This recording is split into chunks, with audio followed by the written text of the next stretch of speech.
मनुष्य की लालसा बड़ी विचित्र होती है। सफलता पाने के लिए वो अंधी दौड़ में भाग लेता है। जीवन का लक्ष्य पाने के लिए वो जीना छोड़ देता है। स्वयं को और अपने समय को ऐसे व्यय करता है जैसे कि वो अमर है, कभी मरेगा ही नहीं। और जब मृत्यु की घड़ी समीप आती है तब उसे आभास होता है कि वो वास्तव में कभी जिया ही नहीं। रक्त श्वेत बहाकर अपना स्वास्थ्य बिगाड़कर असीमित धन कमाते हैं और फिर उसी बिगड़े स्वास्थ्य के उपचार के लिए उसी धन को पानी की भांति बहाते हैं और अंत में खाली हाथ रह जाते है ना विचित्र बात। तो किया क्या जाए? इस समस्या का हल क्या है? इस समस्या का हल है शांति। अपना मन शांत रखिए और अपने जीवन का हर क्षण ऐसे जियो जैसे कि आज आपका अंतिम दिन हो। अपने जीवन में इतनी शांति से ज्ञान अर्जित करो जैसे कि आप अमर हो। मरना तो एक ना एक दिन सभी को है, परंतु इस विधि से आपका जीवन सरल, संपन्न और सफल हो जाएगा।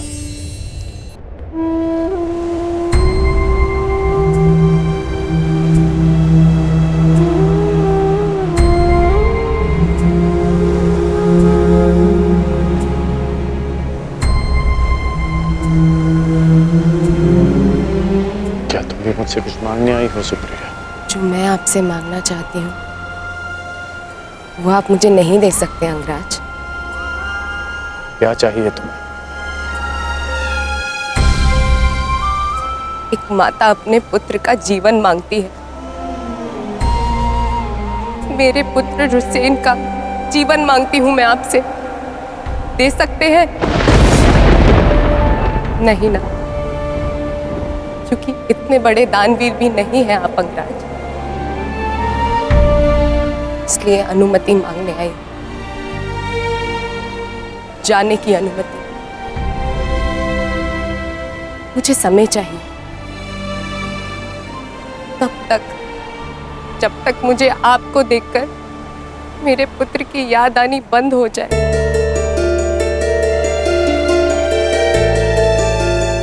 ठीक है, यदि तुम्हें समय चाहिए तो तुम्हें समय मिलेगा, परंतु एक दिन तुम्हें भान होगा कि यहाँ इस युद्ध में केवल तुम्हें ही सहारे की आवश्यकता नहीं है सुप्रिया। और जब तुम्हें इस बात का स्मरण होगा, आशा करता हूं कि मेरे पास तुम्हें देने के लिए समय हो।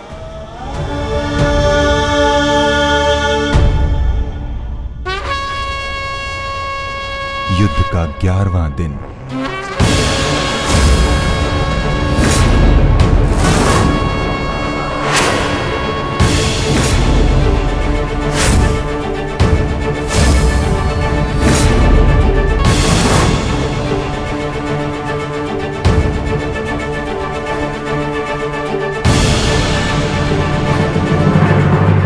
क्या सोच रहे हो भीम? कौरवों की गिनती कर रहा हूं ज्येष्ठ, जिनका मैं आज से अंत करना आरंभ करूंगा।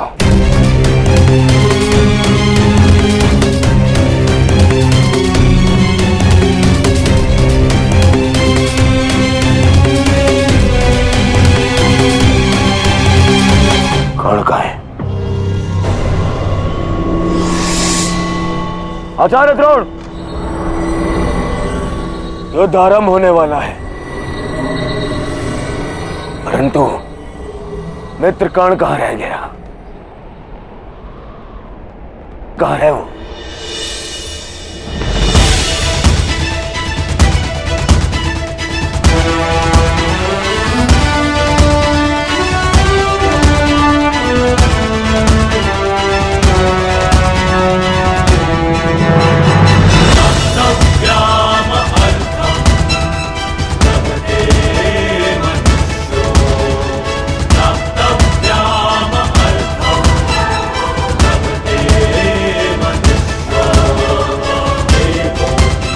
संसार के वीर योद्धाओं से कहीं अधिक श्रेष्ठ सिद्ध होगी। मैं तो चिरंजीवी हूं, तुम मृत्युंजय कर्ण बनोगे, कर्ण बनोगे।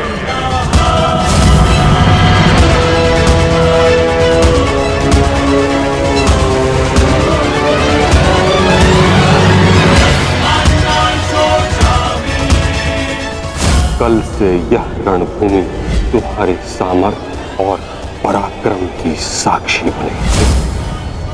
हे मृत्यु यार, यदि तू आने को प्रसन्न मुख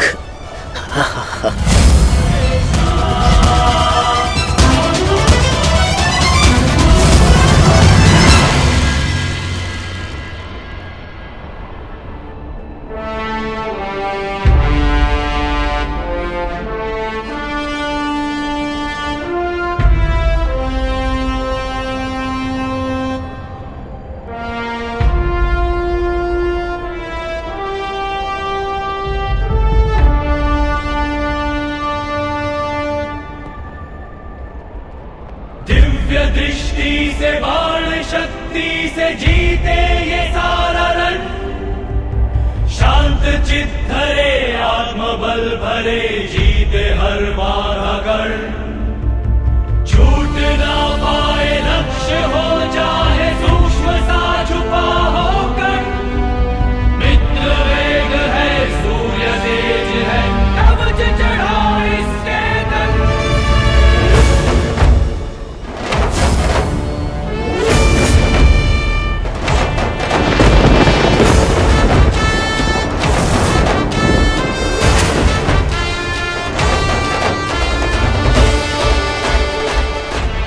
हर हर महादेव।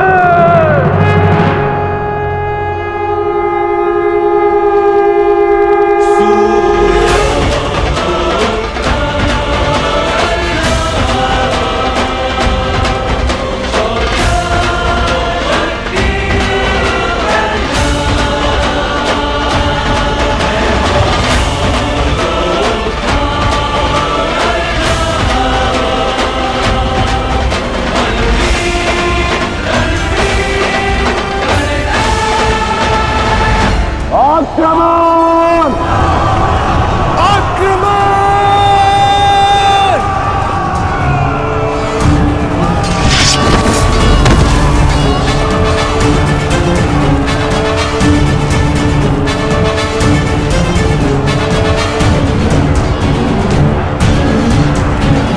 न्यायानाम् अधिकाराणाम् प्राप्त्यर्थम् साम्राज्यर्थम्, न्यायानाम् अधिकाराणाम् प्राप्त्यर्थम्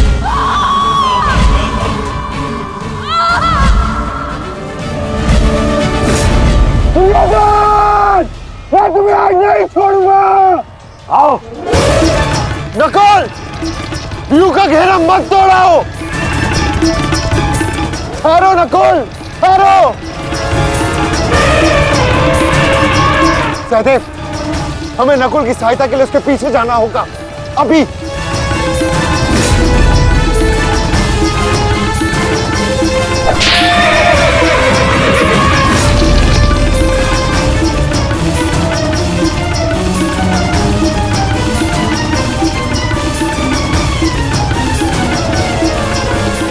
दुर्योधन!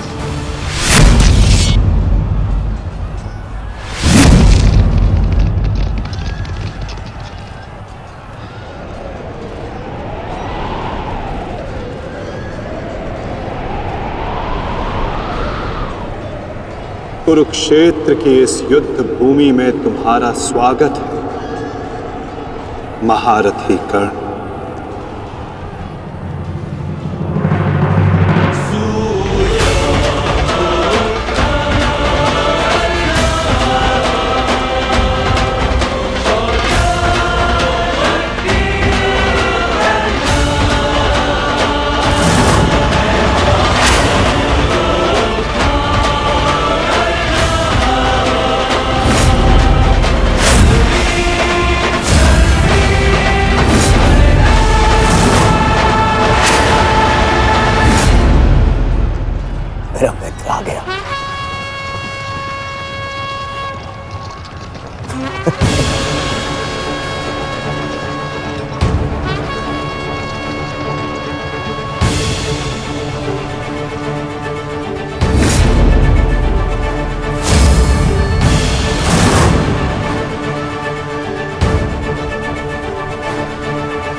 सज्ज हो ना पार्थ।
इतने वर्षों पश्चात वो समय आ गया जिसकी मुझे प्रतीक्षा थी, और मेरे लिए ये दूसरा अवसर है। विराट में मैं तुम्हें परास्त कर चुका हूं, आज पुनः इस कुरुक्षेत्र में परास्त करूंगा। नहीं अर्जुन, इस कुरुक्षेत्र में इस युद्ध का केवल एक ही परिणाम होगा। हम दोनों में से किसी एक की मृत्यु।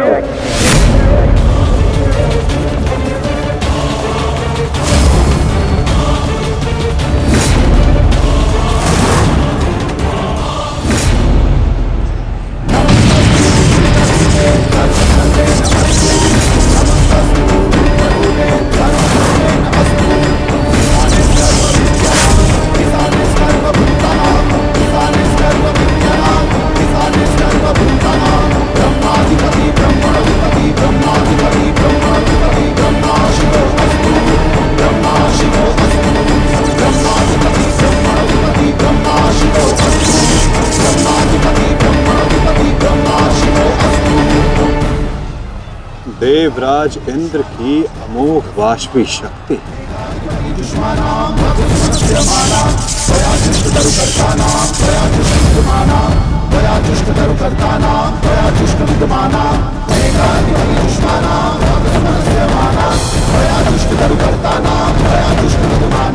आज तुम्हारे लिए अत्यंत भाग्यशाली दिन है अर्जुन,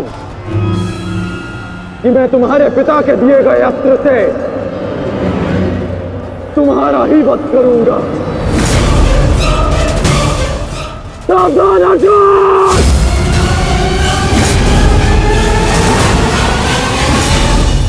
यदि मैं चाहूं तो इसी क्षण तुम्हारा अंत कर सकता हूं, परंतु मैं ऐसा नहीं करूंगा।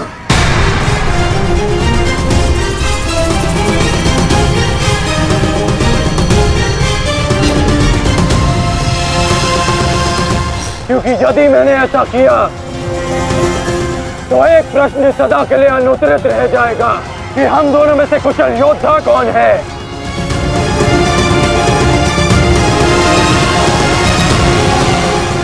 किस प्रश्न की बात कर रहे हो अंगराज? यदि मैं इंद्रदेव के दिए गए अस्त्र से अर्जुन का वध कर देता हूं तो सभी ये कहेंगे कि मैं अर्जुन से द्वंद्व करने में भयभीत हो गया, इसलिए मैंने युद्ध के आरंभ में ही इस अस्त्र का प्रयोग किया। अर्जुन, तुम्हें स्मरण है ना कि मैंने तुमसे क्या कहा था कि तुमने मेरे पुत्र को गौरवपूर्ण अंत दिया, तो मैं भी तुम्हें गौरवपूर्ण अंत दूंगा, और उसका आरंभ मैं इसी क्षण करता हूं।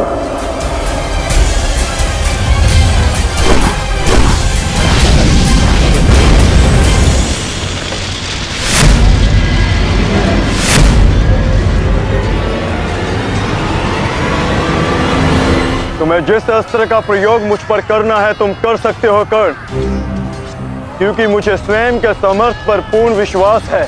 आज मैं सिद्ध कर दूंगा कि मैं तुमसे अधिक कुशल योद्धा हूं। शीघ्र ही यह सिद्ध हो जाएगा कि कौन अधिक कुशल है।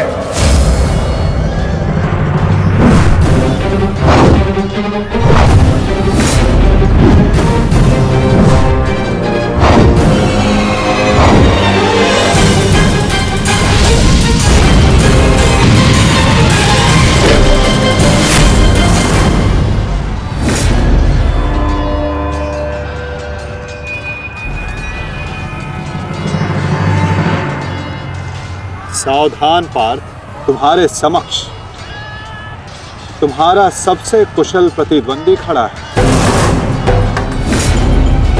गंगा पुत्र केवल तुम्हारे प्रहारों को रोक रहे थे, परंतु कर्ण तुम पर प्रहार करेगा और तुम्हें उसके प्रहारों से सावधान रहना है। स्वयं को बचाना है पार्थ।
यदि युद्ध में अपने प्रतिद्वंदी पर हावी होना हो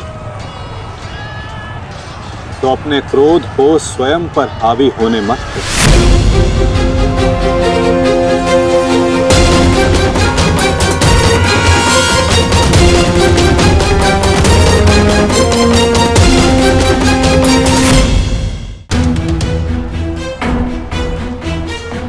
पिताश्री,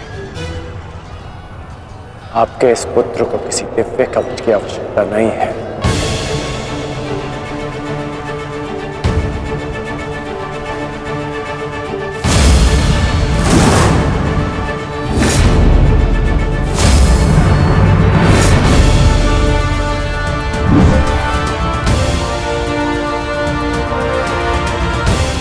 हट जाओ मेरे मार्ग से। मेरा लक्ष्य वो 100 कौरव भाई है, तुम लोग नहीं।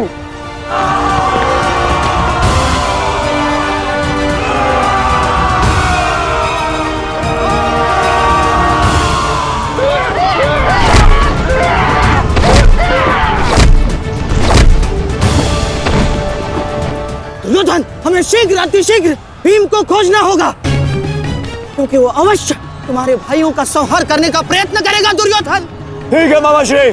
वैसे भी भीम को परास्त करके उसके घमंड को तोड़ना मेरे लिए सबसे बड़ी प्रसन्नता की बात होगी। नहीं दुर्योधन, मैं जानता हूं कि तुम पांडवों का अंत करने के लिए व्याकुल हुए जा रहे हो, परंतु इतनी व्याकुलता भी ठीक नहीं है ना? द्रोणाचार्य, अब आप हमारे सेनापति हैं, आप भीम से द्वंद्व करके उसे रोकिए।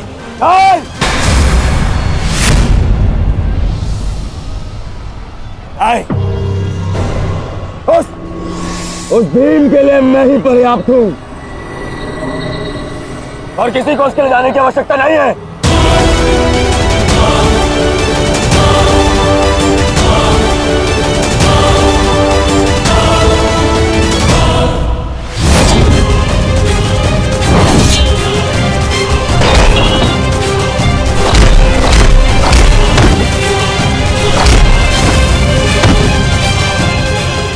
इतना निर्बल भी नहीं हूं कि तू मेरा एक ही प्रहार में अंत कर सके।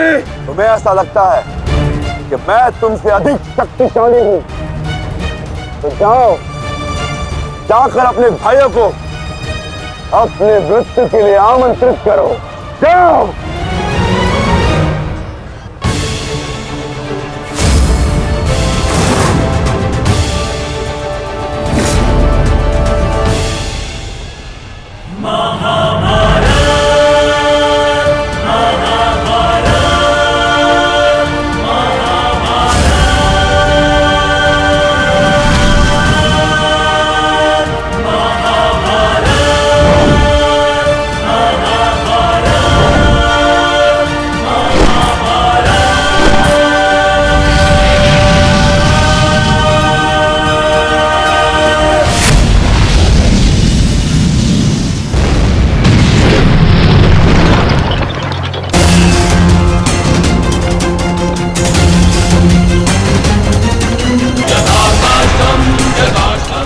संभालिए अंगराज, रथ मेरे हाथ से बाहर हो रहा है।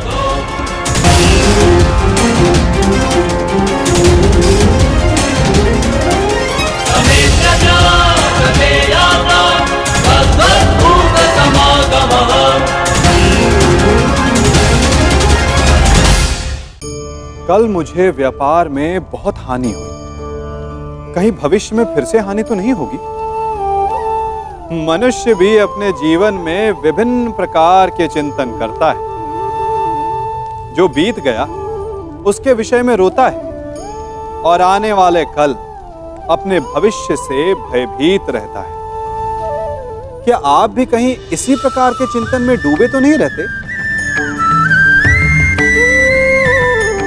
तनिक सोचिए, जो बीत गया उसे बदला नहीं जा सकता, अर्थात उसके विषय में शोक मनाकर कोई लाभ नहीं। और जो आने वाला भविष्य है, जिसके विषय में कोई नहीं जानता कि कल क्या होने वाला है, उसके विषय में भी चिंता करने से कोई लाभ नहीं। यदि आपको वास्तव में जीवन जीना है तो आज अभी में जी। यदि आपका आज सवर गए तो आपके अतीत में जो हानि हुई थी उसकी पूर्ति हो जाएगी और आपका आने वाला भविष्य भी सवर जाएगा।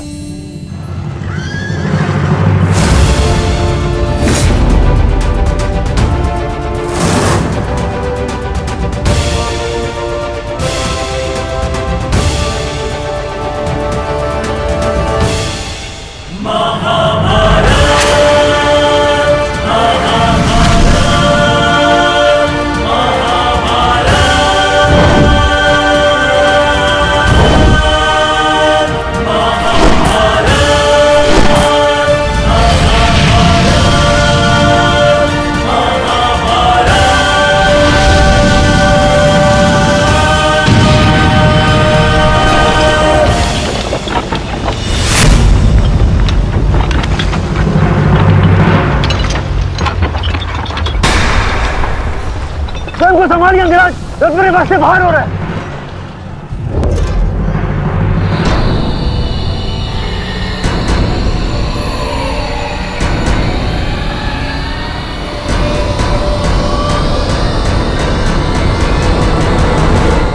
आदेश करें अंगराज।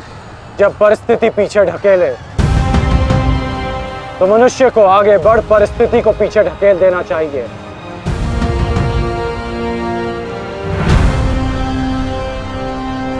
आगे बढ़ो सत्यसेन।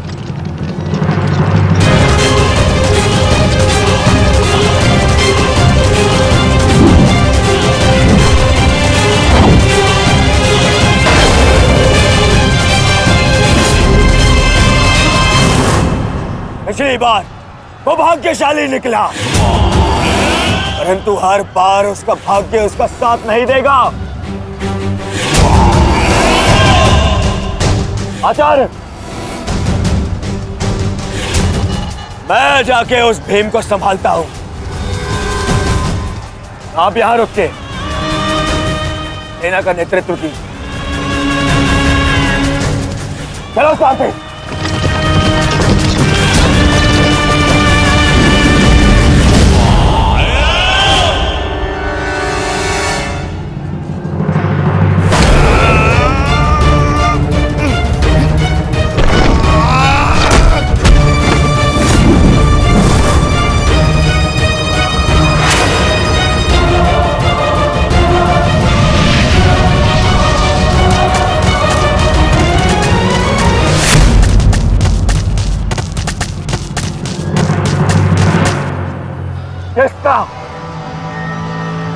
किसका इतना दुस्साहस? मेरा युवराज दुर्योधन का रथ रोके। बोलो किसका? ये साहस मैंने किया है काकाश्री।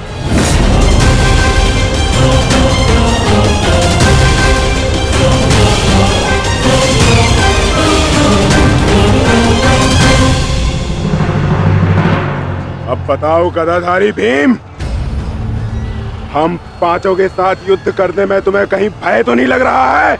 भय और भीम को तुम कौरव भाइयों से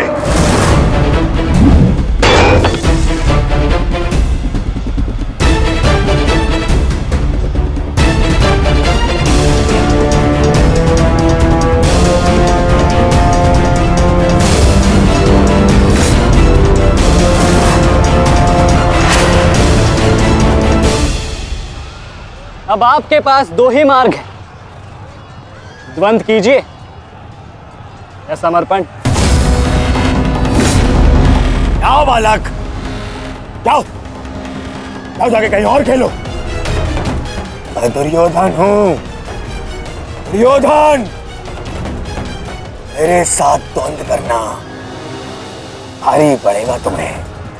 इस भ्रम में मत रहिएगा काकाश्री कि मैं आपसे द्वंद्व करने में सक्षम नहीं। बालक अवश्य, परंतु एक योद्धा भी हूं।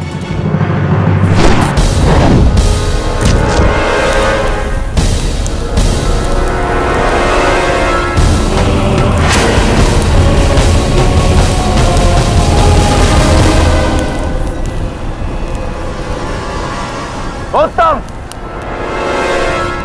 अति उत्तम अभिमन्यु। परंतु यदि तुम्हारा ये खेल समाप्त हो गया हो तो मैं जाऊं? क्या है ना, बहुत ही महत्वपूर्ण द्वंद्व करने जाना है मुझे।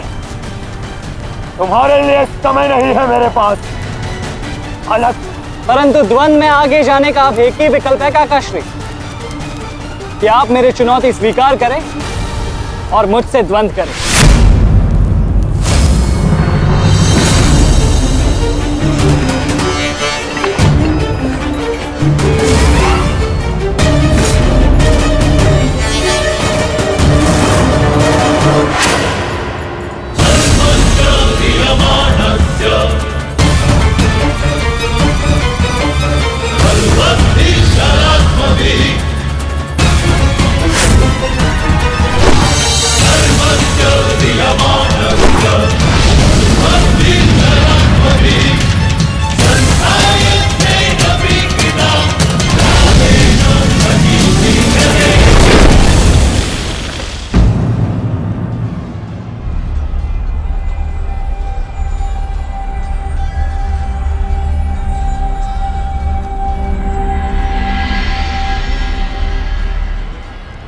ऐसा शीन प्रहार जो मेरे रथ को हिला भी ना पाया।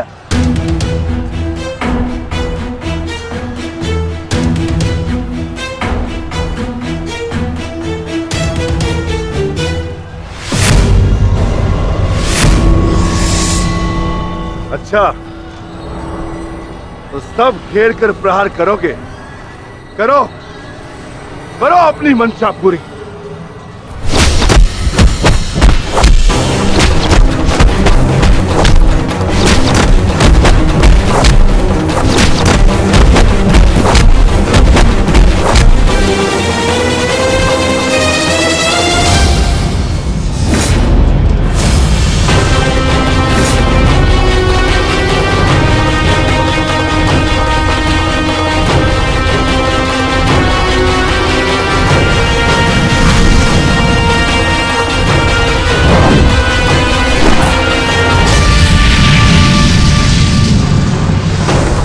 सावधान अंग्रेज!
तू?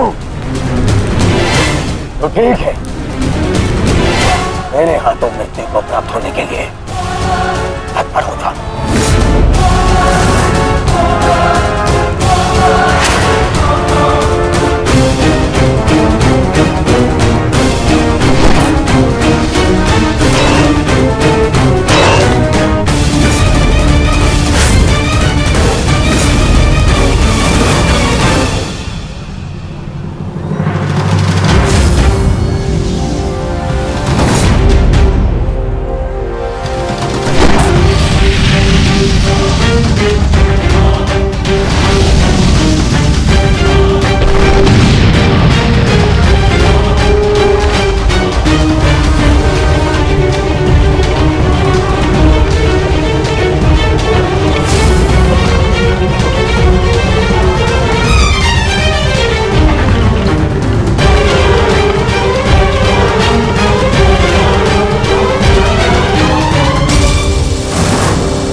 अंगराज, कुशल तो हैं आप?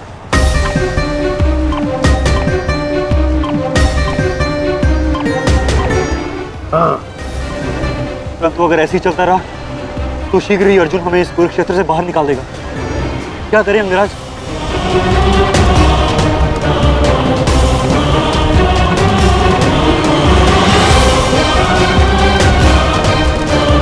योद्धा के पास युद्ध के अतिरिक्त और कोई विकल्प नहीं।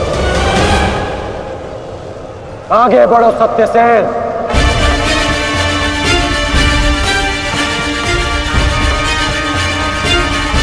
प्रतीत होता है माधव कि कर्ण को युद्ध भूमि से दूर रखने के लिए यह अस्त्र पर्याप्त होगा। किसी निर्णय पर शीघ्र पहुंच जाना उचित नहीं होता पार्थ।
अद्भुत, अति उत्तम, अति बलशाली प्रहार कर तुम वास्तव में एक कुशल योद्धा होकर। माधव, मैंने अपने बाण से कर्ण को युद्ध भूमि से लगभग बाहर ही धकेल दिया, तब तो आपने मेरी प्रशंसा नहीं की।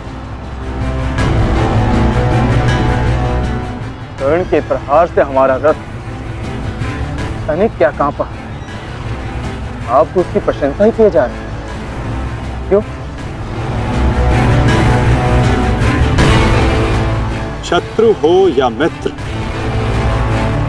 प्रतिभा और कौशल की सदैव प्रशंसा करनी चाहिए पार्थ। यदि ऐसा है तो मेरे प्रहार कर्ण से अधिक शक्तिशाली थे, तब भी आपने मेरी प्रशंसा नहीं की। मानता हूं पार्थ कि तुम्हारे प्रहारों से कर्ण का रथ बहुत अधिक पीछे चला गया और कर्ण के प्रहार से हमारा रथ बस कुछ ही अंगुल पीछे गए।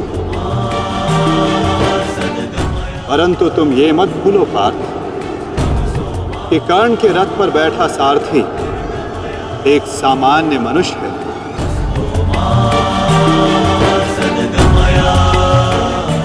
और तुम्हारे इस रथ पर मैं विद्यमान, साक्षात बजरंग बली विराजमान है।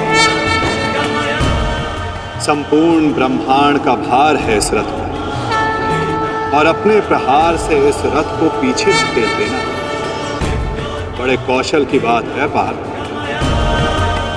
अब तुम ही बताओ पार्थ, मैं कैसे इतने कुशल योद्धा की प्रशंसा ना करूं? वास्तव में कर्ण एक कुशल और वीर योद्धा है।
तुम्हारी रक्षा अब कोई नहीं कर सकता, क्योंकि तुम्हारे सामने भीम नहीं, तुम्हारा काल खड़ा है।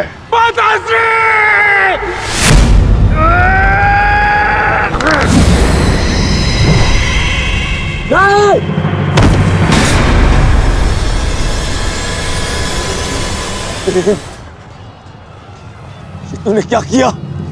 कहाँ चले काकाश्री? वंद अभी शेष है।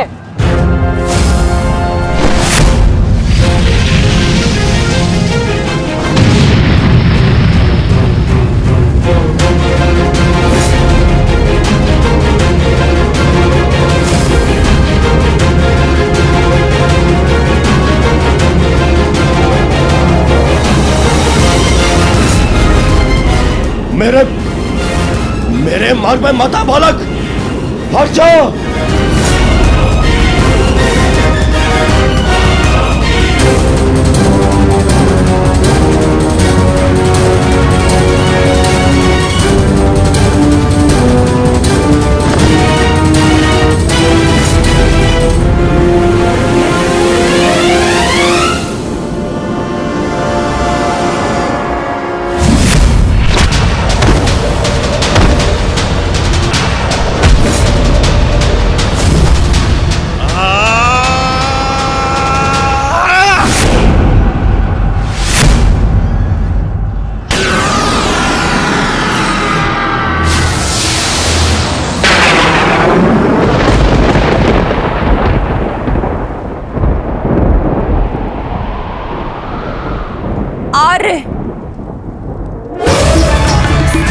मेरे पुत्रों की रक्षा कीजिए आर्य।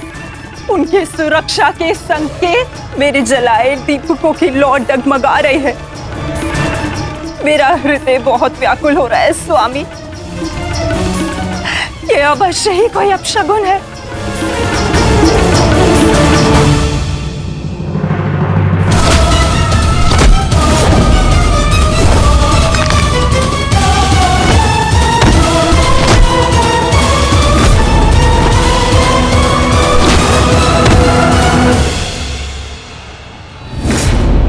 महाबली भीम ने आपके एक और पुत्र का वध कर दिया है महाराज।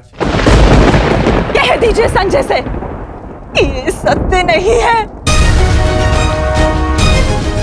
ऐसा नहीं हो सकता। यही सत्य है महाराज। महाबली भीम ने आपके पुत्रों का नाश करना आरंभ कर दिया है।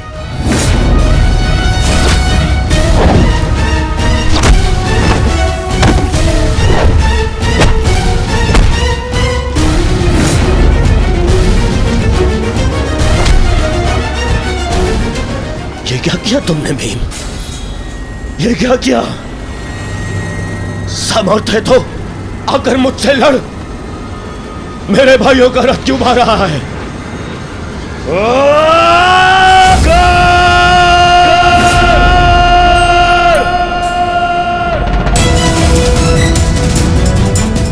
कर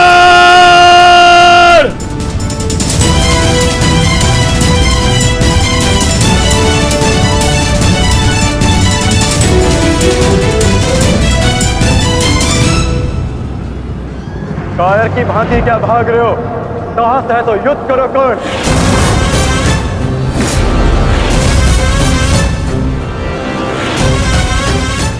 रणछोड़ की उपाधि मेरे लिए अपमान नहीं सम्मान है। ये मैंने माधव से ही सीखा है कि कभी कभी युद्ध टाल देना श्रेष्ठ होता है। हाँ, मैं स्वीकारता हूं कि मैं यह द्वंद्व पूर्ण छोड़कर जा रहा हूं, परंतु इस द्वंद्व को मैं बहुत शीघ्र ही पूर्ण करूंगा अर्जुन। तुम ये समझ लो अर्जुन कि भीम के कारण तुम्हें कुछ और क्षण जीने का अवसर मिल गया है। शीघ्र करो सत्यसेन।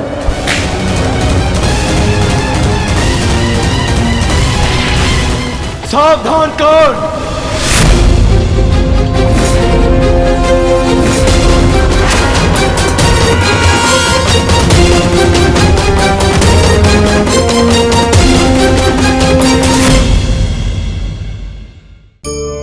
जीवन में कौन सी चोट सबसे घातक और पीड़ादायी होती है? भूखे पेट की पीड़ा, या निर्धनता की मार, या प्रेम में आघात, या शत्रु का प्रहार? नहीं, सबसे अधिक घातक और पीड़ादायी होता है विश्वासघात।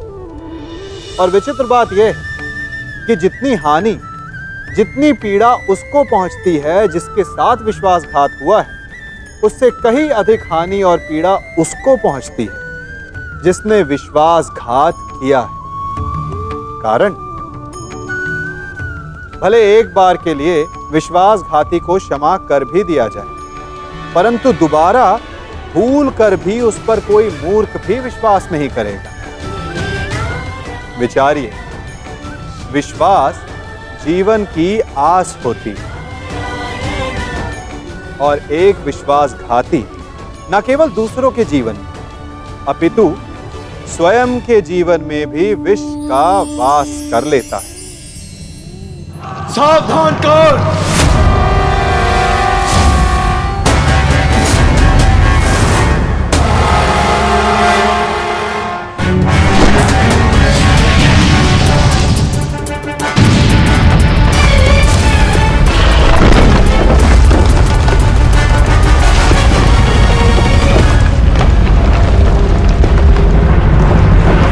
मैं यहां तुमसे नीति सीखने नहीं, युद्ध करने आया हूं। और आज मैं तुम्हें यह द्वंद्व छोड़कर नहीं जाने दूंगा।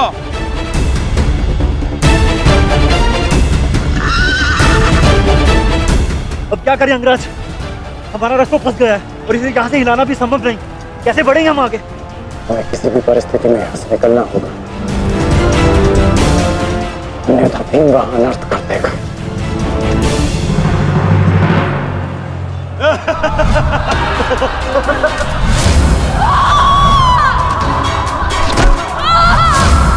आओ दासी द्रौपदी, आकर मेरी टंगा में बैठो।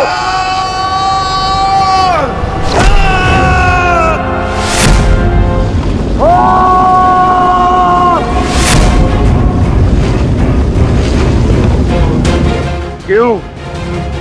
क्या हुआ? अब मुख से अट्ठास क्यों नहीं निकल रहा? हंसो, और जोर से हंसो, अपने गाल पर हंसकर दिखाओ।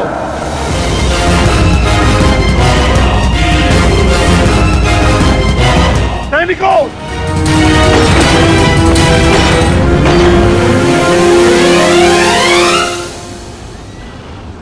लौट कर जाने का कोई मार्ग शेष नहीं, केवल एक ही मार्ग है। इस मार्ग पर चलकर तुम अपनी मृत्यु प्राप्त करोगे और मैं अपने प्रतिशोध का लक्ष्य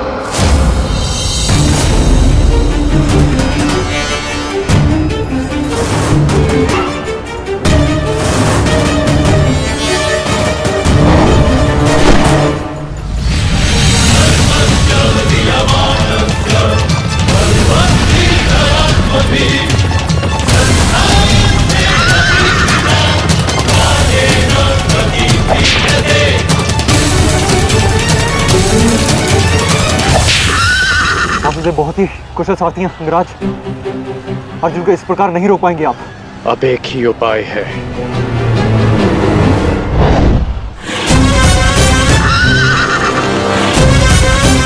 किरणास्त्र।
कर्ण वहां है माधव। अश्वत्थामा!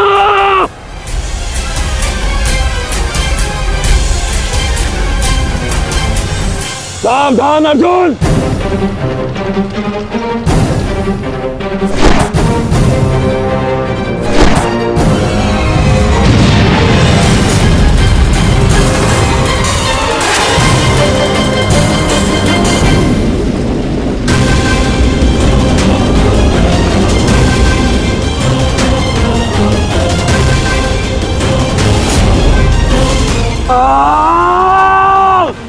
संजय तुम मौन क्यों?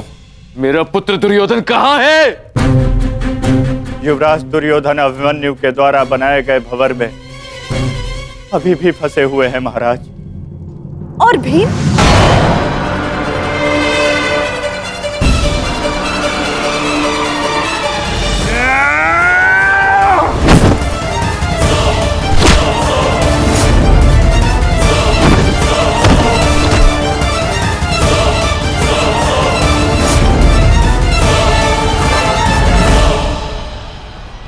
महाबली भीम आपके एक और पुत्र की ओर काल बनकर बढ़ रहे हैं महारानी।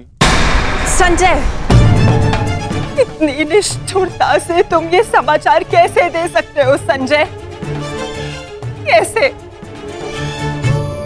क्षमा चाहता हूं महारानी, किंतु मैं अपने कर्तव्य को पूर्ण कर रहा हूं और मेरा कर्तव्य यह है कि मैं आपको सत्य बताऊं। और सत्य यह है कि आपके पुत्रों का नाश आरंभ हो चुका है।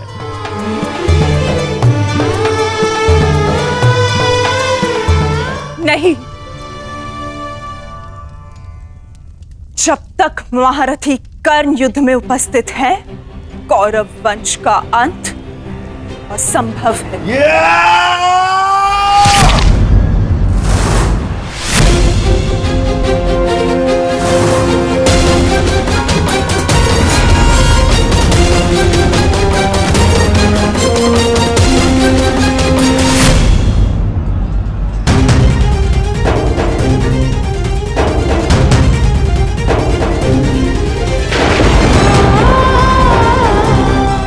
रक्त बह रहा है।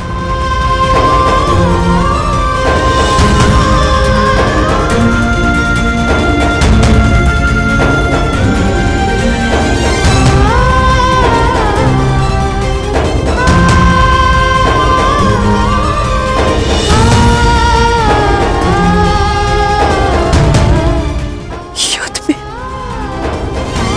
मेरे पुत्र संकट में।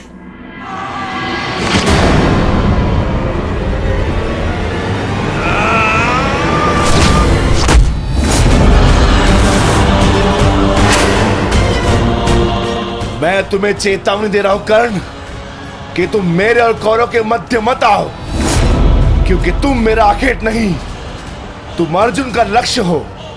मैं अपने अनुज से उसका लक्ष्य नहीं छीन सकता। इसका अर्थ ये नहीं कि मैं तुम्हें दोबारा छोड़ दूंगा।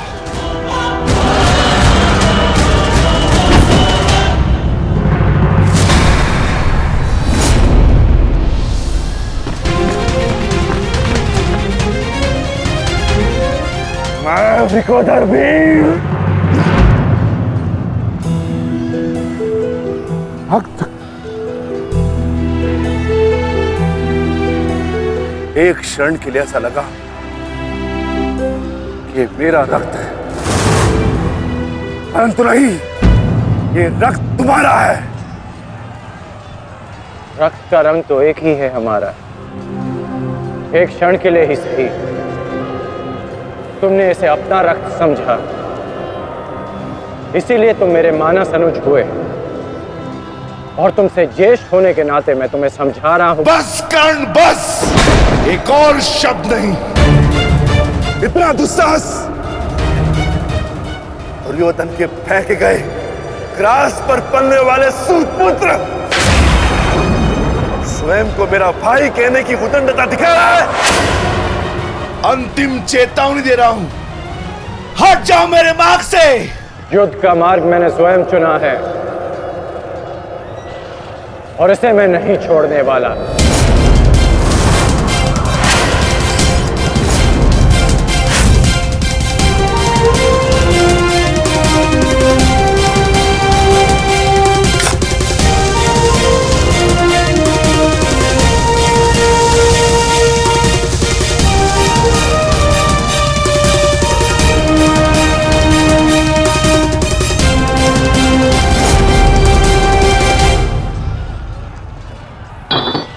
इस रेखा को देख रहे हो भीम? इस रेखा के घेरे के भीतर कौरव सुरक्षित हैं। सूर्यास्त होने में कुछ ही क्षण शेष हैं। यदि कल भी युद्ध करना चाहते हो तो इस रेखा को मत लांघना। प्रतीत होता है कि तुम्हारी जीवन रेखा आज ही समाप्त होने वाली है कर्ण। कल का सूर्योदय क्या, आज का सूर्यास्त भी तुम्हारे भाग्य में नहीं। सूत पुत्र कर्ण, मैं तुम्हें एक अवसर देता हूं, प्रहार करो मुझ पर, आओ युद्ध करो मुझसे, आगे बढ़ो कर्ण।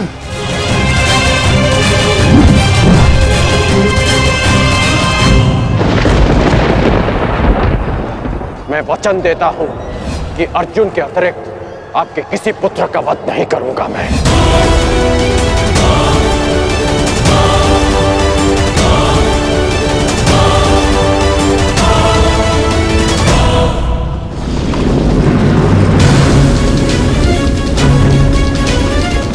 इस भंवर को ऐसे नहीं तोड़ा जा सकता। इसे तोड़ने के लिए मुझे इस भंवर के दिशा के विपरीत दिशा में घूमना होगा ताकि इस भंवर का प्रभाव कम कर सकूं।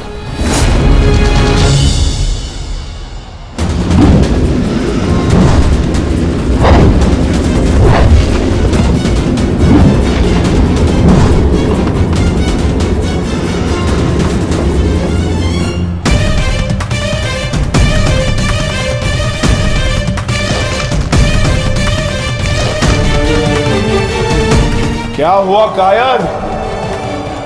अब तक तो बड़ी डिंगे मारे थे। अरे लज्जा आनी चाहिए तुम्हारी माता को, जिसने तुम जैसे निर्बल को जन्म दिया। यदि एक और शब्द अपनी जीवा से निकाला तो तुम्हारी जीवा काटकर फेंक दूंगा। जिसने मुझे जन्म दिया है उसके सम्मान के लिए स्वयं उसे दिया वचन भी भुला दूंगा। अपनी माता के मान पर चिंगारी पड़ी तो तिल मिला गए कर्ण। वो पांचाली भी किसी की माता थी, किसी की पुत्री थी, जिसे वस्त्रहरण के अपमान की अग्नि में जलना पड़ा। और अब वो अग्नि कौरव पक्ष में उपस्थित हर एक को भस्म कर देगी। कर्ण, तुम्हें भी।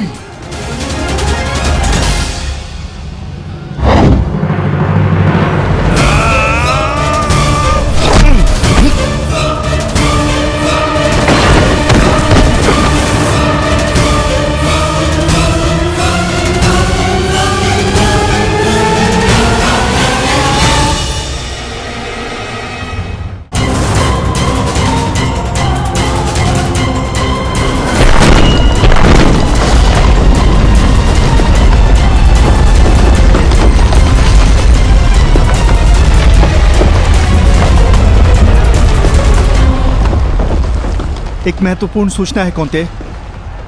वृकोदर भीम और अंगराज कर्ण के मध्य महाविकट द्वंद्व हो रहा है और परिणाम के संकेत शुभ नहीं है।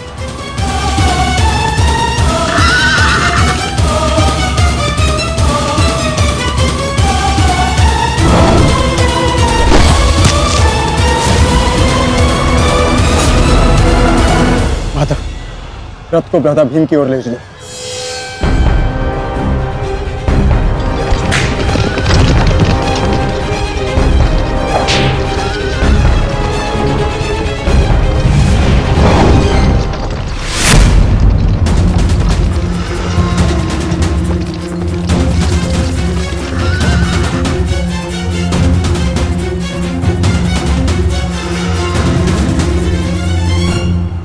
अर्जुन, तुमने हर एक परीक्षा में सफलता पाई है। देखना यह है कि तुम इस परीक्षा में सफल होते हो या नहीं।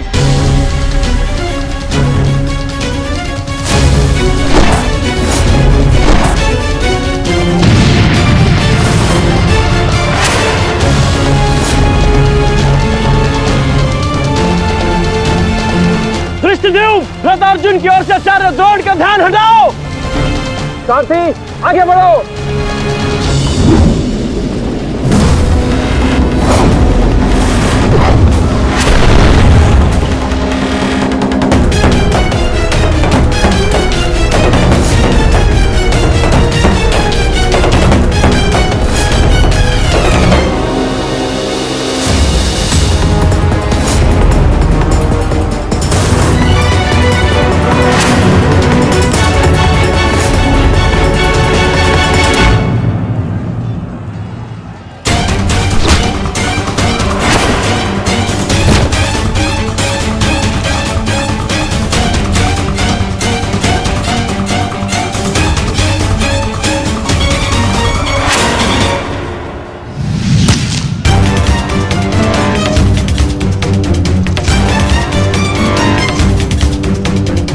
बार बार मेरे समक्ष क्यों आ जाते हो? क्योंकि आपके प्रारब्ध में मुझसे द्वंद्व लिखा है आचार्य, अर्जुन से नहीं। हट जाओ मेरे मार्ग से। सावधान।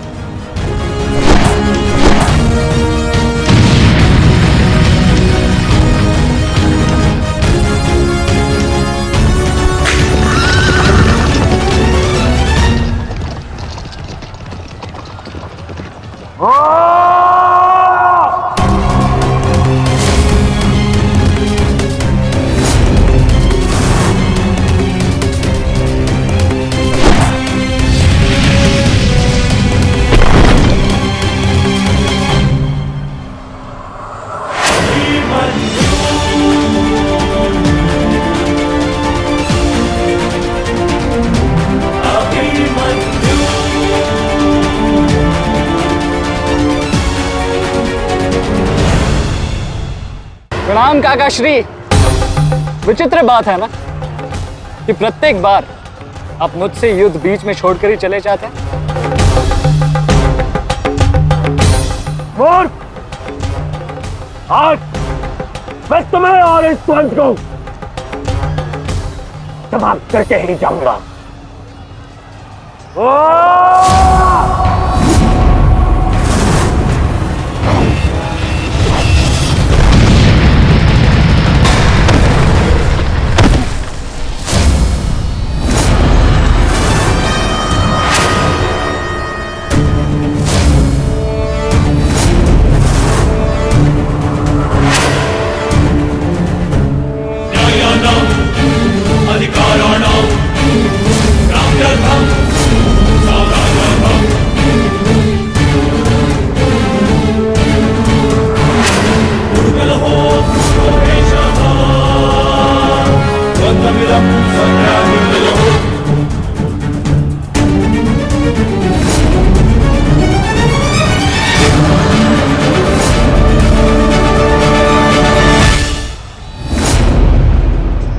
अपना सर्वश्रेष्ठ प्रदर्शन करना पुत्रों। अपने पिताओं की प्रतिज्ञा को स्मरण रखना और अपनी माता के अपमान को मत भूलना। पुत्र, ये धागा तुम्हारी हर विपदा से रक्षा करेगा।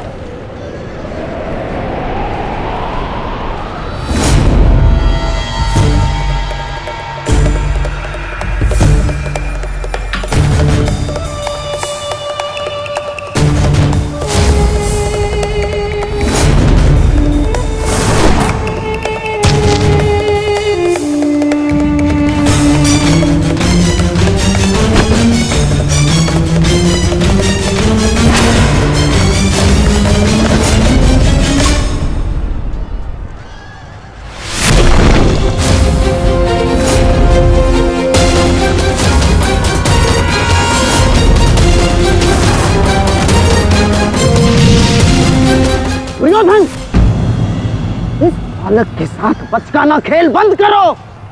वहां देखो, कर्ण और भीम के मध्य घातक संग्राम छिड़ा है। इससे अच्छा अवसर कभी नहीं मिलेगा मेरे होने वाले सम्राट। ना, जाओ और इस दुस्साहसी भीम का अंत कर दो। जाओ।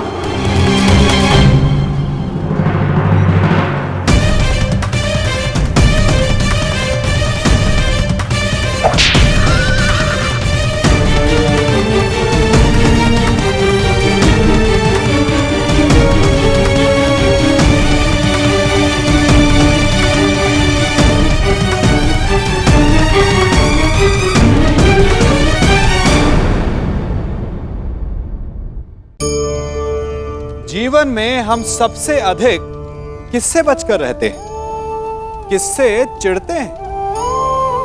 सोचिए। उत्तर मिल गया ना।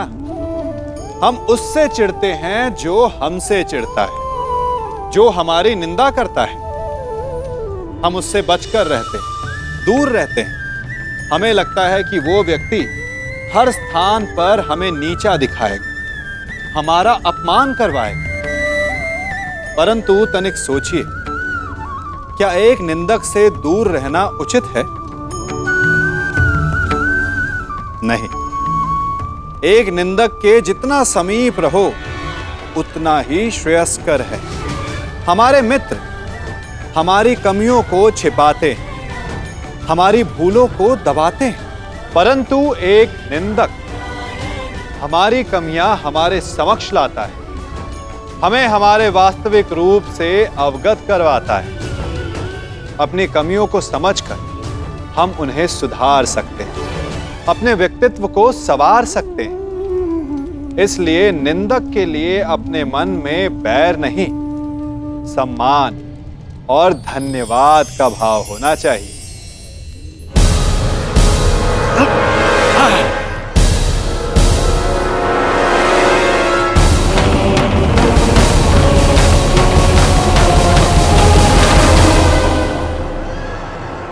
मैंने अपना वचन पूर्ण किया।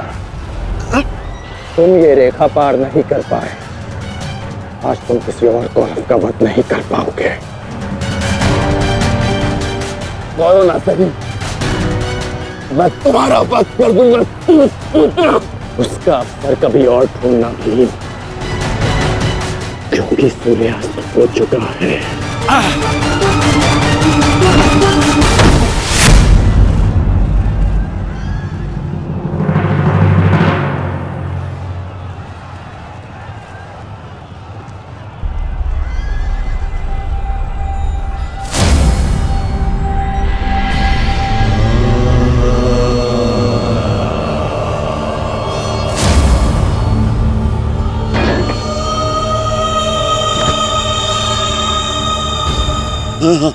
अनुज, मुझसे बात करो। तुम्हारा चेष्टा है, उत्तर दो से।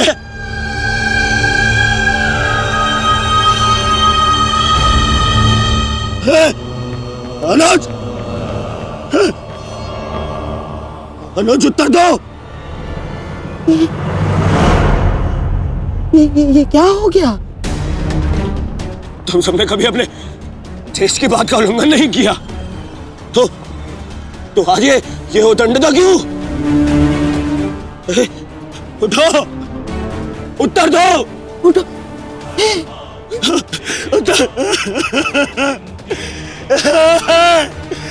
बात करो मुझसे।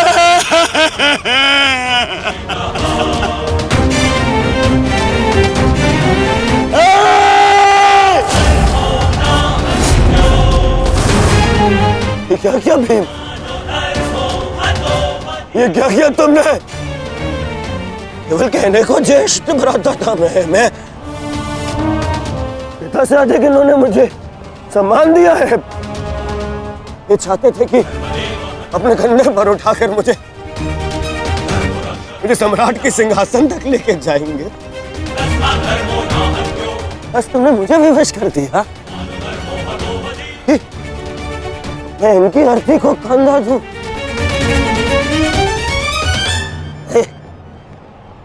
तुमने उचित नहीं किया है भीम, उचित नहीं किया। मैं छोड़ूंगा नहीं तुम्हें, विकोदर मैं नहीं छोड़ूंगा।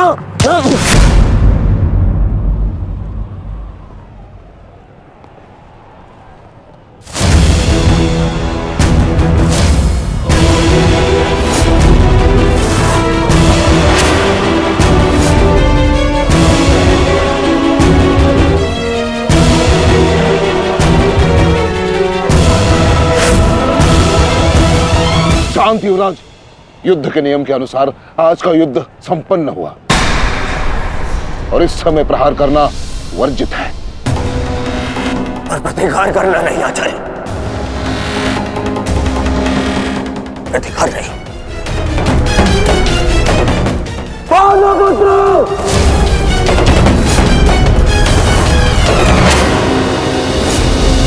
अपने इन 5 भाइयों के निर्मम हत्या का प्रतिशोध लूंगा मैं। किसी एक को भी जीवित नहीं छोड़ूंगा मैं। ये मेरा वचन है। मेरी प्रतिज्ञा मत भूलो दुर्योधन। तो नियति तुम्हारे 5 भाइयों की हुई है, वही नियति तुम्हारे शेष 95 भाइयों की भी होगी। दुर्योधन! मैं नहीं छोड़ूंगा। राजा भीम रुक जाइए, ये सही समय नहीं है।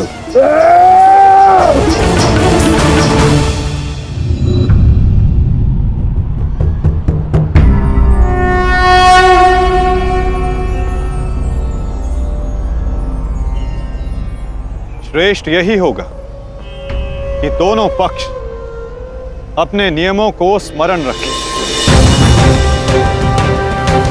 सूर्यास्त्र हो चुका है और उसके साथ ये युद्ध भी समाप्त हो चुका है। आप दोनों अपनी भावनाओं को कल के लिए शेष रखें और वही उचित रहेगा।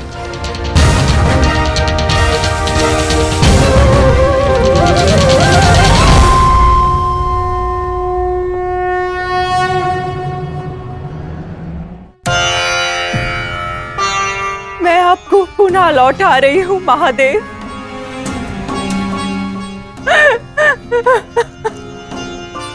आपने मुझे 100 पुत्रों को आशीर्वाद दिया था और आज मुझे उन्हीं पुत्रों की मृत्यु का दुख भी दे रहे हैं।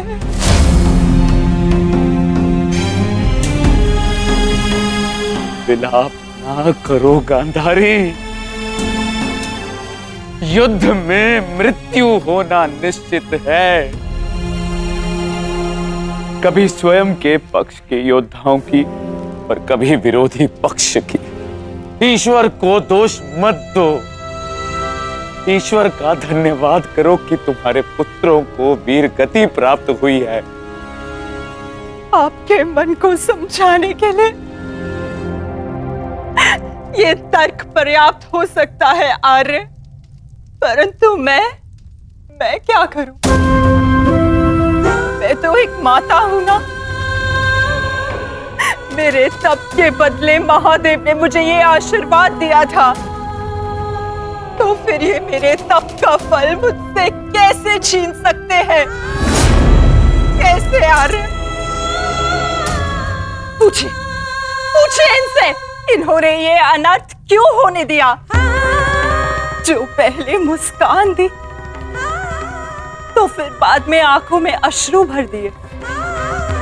ऐसे ईश्वर नहीं चाहिए मुझे, नहीं चाहिए। दासी, तुम इस शिवलिंग को इस कक्ष से, इस महल से बाहर कर दो। मुझे नहीं चाहिए कोई प्रभु, कोई मंदिर, किसी चीज की आवश्यकता नहीं है मुझे। तुम्हें जो उचित लगे तुम वो करोगा। मैं वो करूंगा जो मुझे आवश्यक लगता है। रथ सज्ज करो संजय,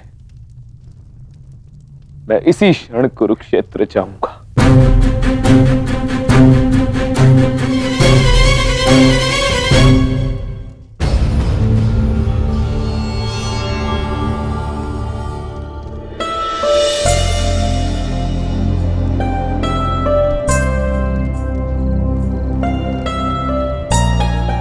पुत्र,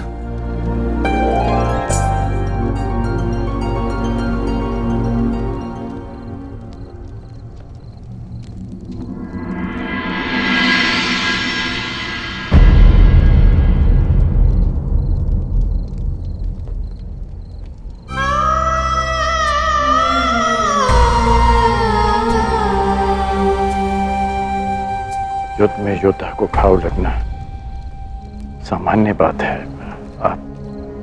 आप चिंतित मत होइए। मैं जो भी कर रही हूँ अपना कर्तव्य समझकर नहीं, बल्कि पश्चाताप समझकर कर रही हूँ। एक पुत्र को खोने का कष्ट, उसकी पीड़ा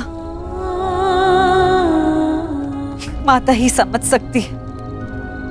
मैं भी एक माता हूं, परंतु दुर्भाग्य से इस अनर्थ को रोकने में सक्षम नहीं हूं। इसलिए लेप लगा रही हूं, अपने मन के घाव को थोड़ी शीतलता देने का प्रयास कर रही हूं। पुत्र, तुम दुर्योधन के पास जाओ। इस समय उसे अपने मित्र की सबसे अधिक आवश्यकता है।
मौन रहो और इस अंतिम संस्कार की विधि को रोको।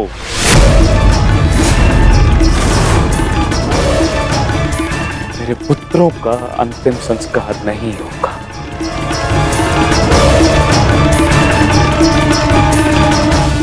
महाराज, ये कैसा अनर्थ करने जा रहे हैं आप?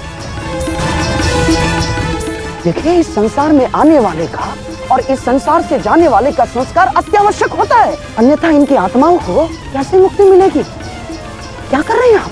क्या इस संस्कार से मुझे मेरे पुत्रों को खो देने की पीड़ा से मुक्ति मिल सकती है शकुनी? क्या इस संस्कार से उस दहल पर लगे चिन्ह जो महारानी गांधारी के शरीर पर आज भी है, क्या वो मिट सकते हैं? तुम्हारे लिए वो केवल 5 सैनिक थे, किंतु मेरे लिए वो मेरे अंग, मेरे शरीर, मेरी आत्मा के 5 हिस्से थे, 5 अंश थे। आज मैंने अपनी आत्मा के वो 5 अंश भी खो दिए और इससे अधिक हानि अब मैं सह नहीं सकता। मैं वर्तमान नहीं देख सकता, परंतु भविष्य देखने की क्षमता आ गई है मुझ में। हस्तिनापुर का महाराज होने के नाते ये मेरा निर्णय है कि इस युद्ध को इसी क्षण रोक दिया जाए।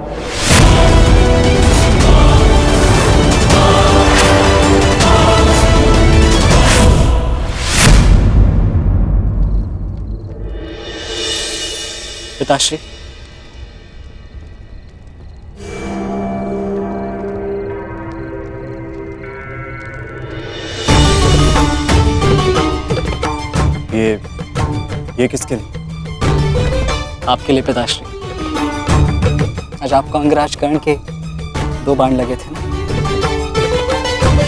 उनके उपचार के लिए।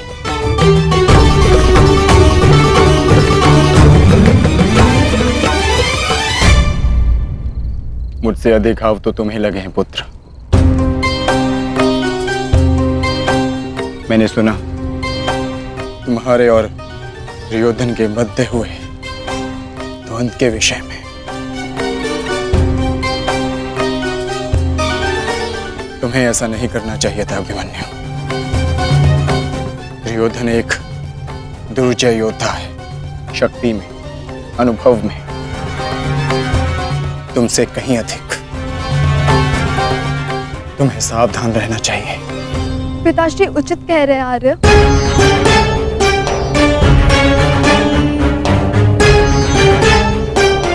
किंतु एक योद्धा के लिए ये विचार सुनना और स्वीकार करना दोनों ही अनुचित है। और छिपकर 2 योद्धाओं की बातें सुनना भी अनुचित है उत्तर। इसलिए यहां आओ।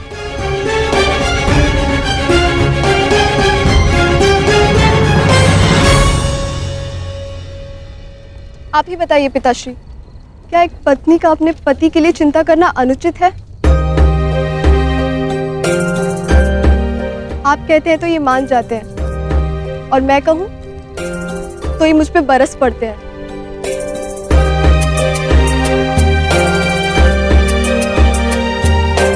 आप ही ने कहा था ना कि काका श्री दुर्योधन के साथ द्वंद्व करना इनके लिए उचित नहीं है। प्रभु का धन्यवाद, ये सकुशल युद्ध भूमि से वापस आ गए। अगर कोई अनहोनी हो जाती तो? योद्धा यदि वीर गति को प्राप्त करे तो ये उसके लिए गर्व की बात होती है उत्तरा, अनहोनी की नहीं।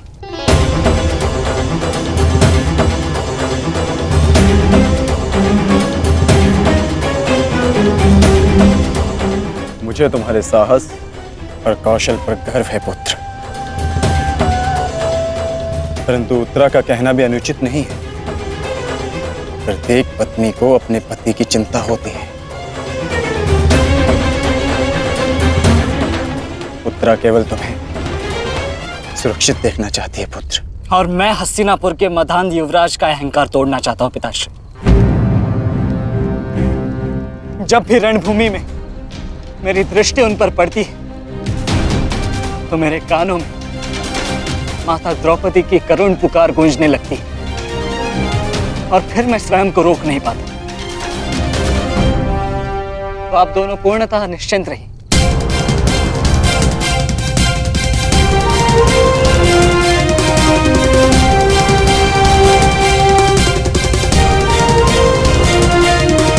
क्योंकि मेरी सुरक्षा के लिए माता यज्ञसेनी का आशीर्वाद है मेरे साथ।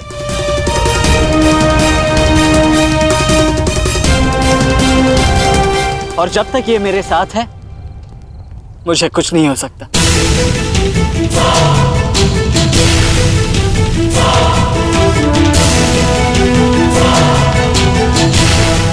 आपके तेज के अंश का प्रहार और माता के आशीष की ढाल जब तक मेरे साथ है, मैं काका श्री दुर्योधन के समस्त कौरव सेना का सामना अकेले करने में सक्षम हूं।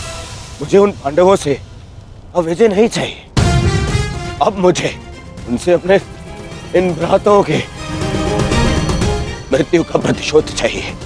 अब यदि आपने इस युद्ध में विराम लगाया तो आपके ये 5 पुत्रों वीर वृषसेन, पितामह और अनेक सैनिक उनके इस युद्ध में दिए प्राणों का, उनके प्रयास सब व्यर्थ चले जाएंगे पिताश्री। ऐसा मत कीजिए पिताश्री। रक्त के बदले रक्त लूंगा मैं।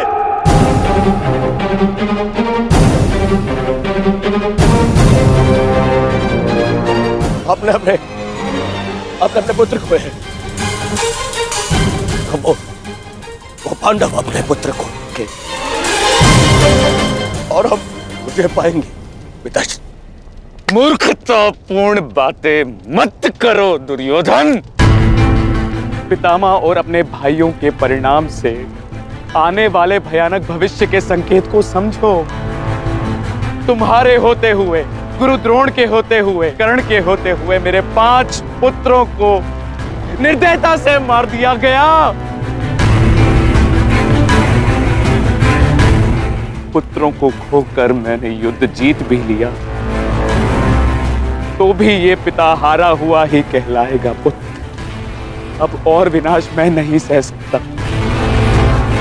मैं कल ही कुरुक्षेत्र जाकर पांडवों से संधि की याचना करूंगा।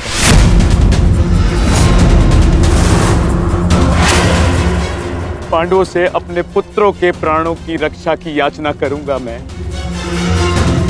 क्योंकि केवल यही एक मार्ग शेष है। मुझे इस युद्ध भूमि, इस युद्ध से दूर रखने का एक और उपाय है पिताश्री।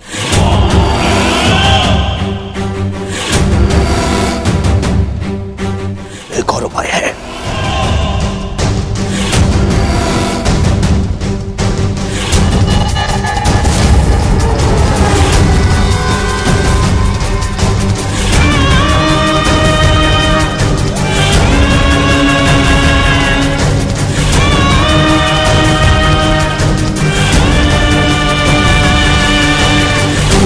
और उपाय ये है कि आप इसी क्षण मेरा वध कर दें। अभी मेरे प्राण हर ले, क्योंकि मैं न संधि करूंगा और न ही याचना करूंगा उन पांडवों के समक्ष।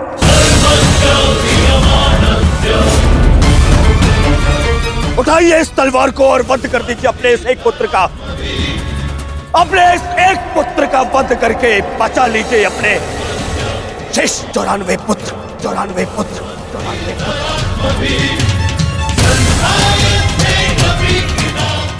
लीजिए और प्रहार करिए मुझ पर। लीजिए, उठाइए इसे और प्रहार करिए अपने इस पुत्र पर, कि वो अब पांडवों के समक्ष नहीं झुकेगा। मेरे मित्र से पूर्व आप मेरा वध करें। यदि आपको हम पर विश्वास नहीं तो हमें जीवित रहने का कोई अधिकार नहीं। आप मेरा वध करें या हमें एक और अवसर दें। अपने पुत्रों के बलिदान को व्यर्थ मत जाने दीजिए महाराज। युद्ध लड़े बिना पराजय स्वीकारने से तो अच्छा है कि आप अपने हाथों से हमें मृत्यु प्रदान करें। आपने अपने पुत्र के लिए जो स्वप्न देखे हैं, क्या उनपे वो स्वप्न भी सम्मिलित हैं जिनमें वो अपने शत्रुओं के सामने क्षमा याचना करें?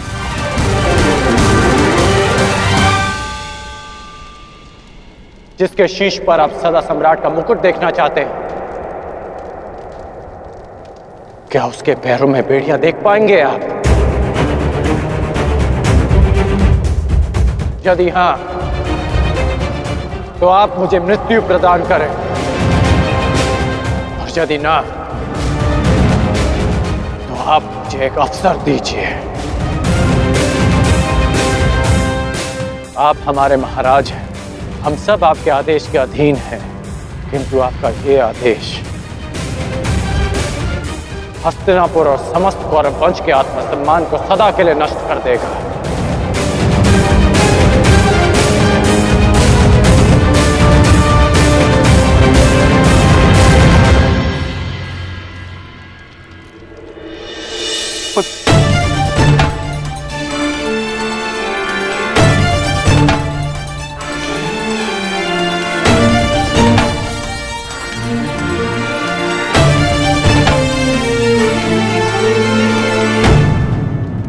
मैं क्या करूं पुत्र? एक पिता के लिए अपने पुत्र की अर्थी का बोझ इस जीवन का सबसे बड़ा बोझ होता है पुत्र, परंतु मुझसे ये बोझ सहन नहीं होगा। विश्वास कीजिए पिताश्री, अभी बोझ हम नहीं, अब वो पांडव उठाएंगे।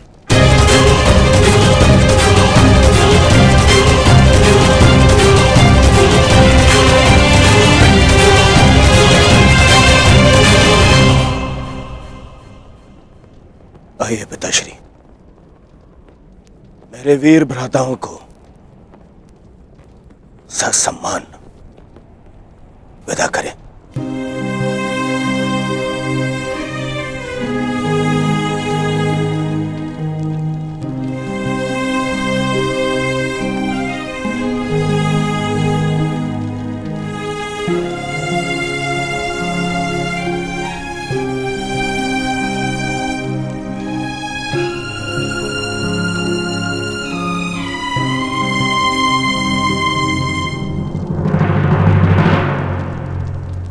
कौन कल के लिए हमारी क्या रणनीति है? कल की रणनीति तो स्पष्ट है। आज मैंने उन 5 कौरवों का वध किया, कल और 25 का अंत कर दूंगा। मैं आज ही उन 100 कौरवों का वध कर देता, किंतु वो सूत पुत्र कर्ण बीच में न आया होता। कर्ण की चिंता मुझ पर छोड़ दीजिए भ्राता भीम। आज तो वो द्वंद छोड़कर निकल गया, किंतु कल उसे भागने का अवसर नहीं दूंगा मैं, और कौरवों की सहायता के लिए नहीं जाने दूंगा।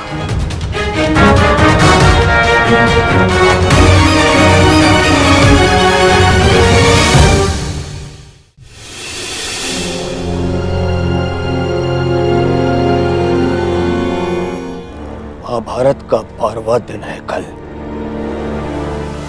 और उन पांडवों का अंत करना है हमें। समस्या पांचों भाइयों की नहीं दुर्योधन, केवल अर्जुन और भीम की है। उन्हें रोकने के लिए हमें एक योजना की आवश्यकता है। उस भीम को आप मुझ पे छोड़ दीजिए। अपने भाइयों के मृत्यु के मैं स्वयं प्रतिशोध लूंगा। अर्जुन को रोकेगा कर्ण। गुरु द्रोण अर्जुन के लिए पर्याप्त है मेरे होने वाले सम्राट। अर्जुन मेरा लक्ष्य है, उसे रोकने में मैं सक्षम हूं। तुम्हारे कौशल और सक्षमता पर मुझे कतई संदेह नहीं है अंगराज, परंतु पता नहीं क्यों तुम उसका उपयोग नहीं कर पा रहे हो। नहीं तो आज युद्ध के आरंभ में ही वास्तविक शक्ति का उपयोग करके तुम अर्जुन का अंत कर सकते थे कर्ण, परंतु तुमने ऐसा नहीं किया। आपको तो कुशलता दिखानी थी, परंतु स्मरण रहे ये समय कुशलता दिखाने का नहीं है अंगराज। शीघ्र अतिशीघ्र युद्ध समाप्त करने का है। और यदि तुमने आज ऐसा किया होता अंगराज कर्ण, तो आज 5 कौरवों की नहीं 5 पांडवों की चिता जल रही होती। मामाजी, कर्ण को कब कौन सा अस्त्र चलाना है ये निर्णय उस पर छोड़ दीजिए। आज हम सब ने कर्ण का कौशल देखा है। मेरे अन्य भ्राता आज सुरक्षित है, तो वो कर्ण के कारण। अरे परंतु का समय नहीं है मामाजी, और नहीं आरोप प्रत्यारोप का। ये समय है साथ रहने का, उनका और उनके उन उदंड पुत्रों के अंत करने का समय है ये।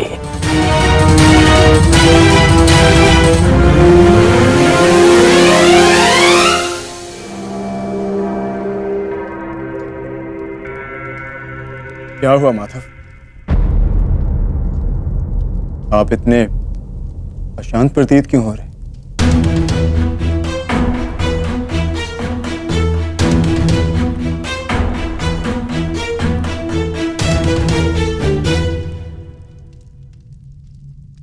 यह अशांति आज के युद्ध के परिणाम की है पार्थ। आज युद्ध में दुर्योधन ने अपने 5 अनुजों को खोया और कल वो युद्ध में इसका प्रतिशोध लेने उतरेगा।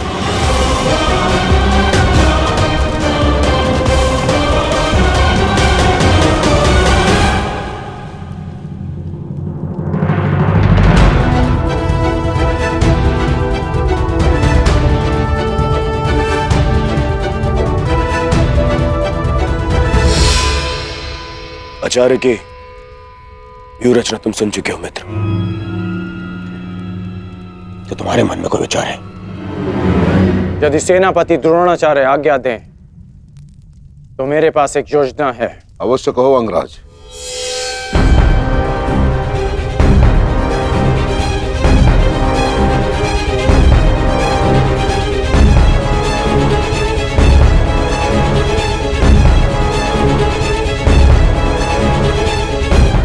अद्भुत कर्ण, अब उन पांडवों का विनाश निश्चित है।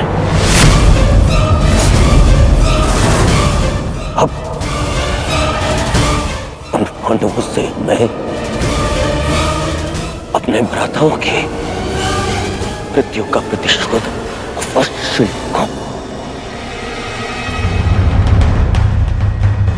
कल दुर्योधन युद्ध में क्रोध में अपना प्रतिशोध पूर्ण करना चाहेगा और अंगराज कर्ण कल इस युद्ध को समाप्त करना चाहेंगे और उनका लक्ष्य होंगे धर्मराज युधिष्ठिर।